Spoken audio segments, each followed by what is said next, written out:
শেখ হাসিনা এবং তার দোসররা যেই অপরাধ বাংলাদেশে করেছে, আমি সরি, আমার মনে হয় 1971 সনে পাকিস্তানি বাহিনী এত জঘন্য অপরাধ করে নাই। শেখ হাসিনা ও তার দোসররা যে অপরাধ বাংলাদেশে করেছে 1971 সালে পাকিস্তানি সেনাবাহিনীও মনে হয় এত জঘন্য অপরাধ করেনি, এমন মন্তব্য করেছেন আইন উপদেষ্টা আসিফ নজরুল। তবে পরবর্তীতে এমন মন্তব্য দেওয়ার কয়েক ঘণ্টা পরই দুঃখ প্রকাশ করেছেন তিনি। মূলত মঙ্গলবার দুপুরে জুলাই গণঅভ্যুত্থানে হওয়া হত্যাকাণ্ডের বিচার বিষয়ে এক আলোচনা ও তথ্য প্রদর্শনীতে এই কথা বলেছিলেন তিনি। তার ওই বক্তব্য ঘিরে সামাজিক যোগাযোগ মাধ্যম সহ সব মহলেই যেন ব্যাপক সমালোচনা তৈরি হয়।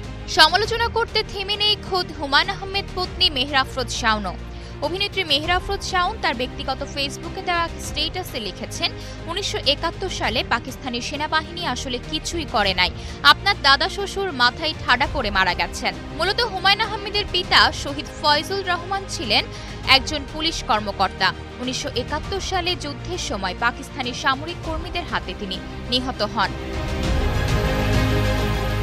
আসিফ নজরুলের এমন মন্তব্যে নানা সমালোচনার পর নিজের ভুল স্বীকার করে ফেসবুকে ব্যক্তিগত প্রোফাইলে এক স্ট্যাটাস দিয়েছেন তিনি। পোস্টে তিনি লিখেছেন, শেখ হাসিনার নৃশংসতার সাথে 71-এ বাংলাদেশের মানুষের উপর পাকিস্তানি বাহিনীর নৃশংসতার তুলনা করা ঠিক হয়নি আমার।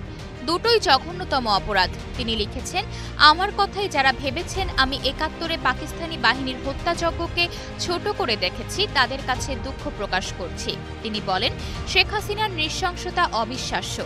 লাশ ও আহত মানুষকে আগুনে পোড়ানো, নির্বিচারে নারী, কিশোর, শিশু হত্যা, হেলিকপ্টার দিয়ে গুলি করে বেসামরিক মানুষ মারা, মৃত্যু যন্ত্রণায় কাতর তরুণকে গুলি করে মারা, হাসপাতালে চিকিৎসা না দিয়ে হত্যা করার নির্দেশদাতা ছিলেন শেখ হাসিনা।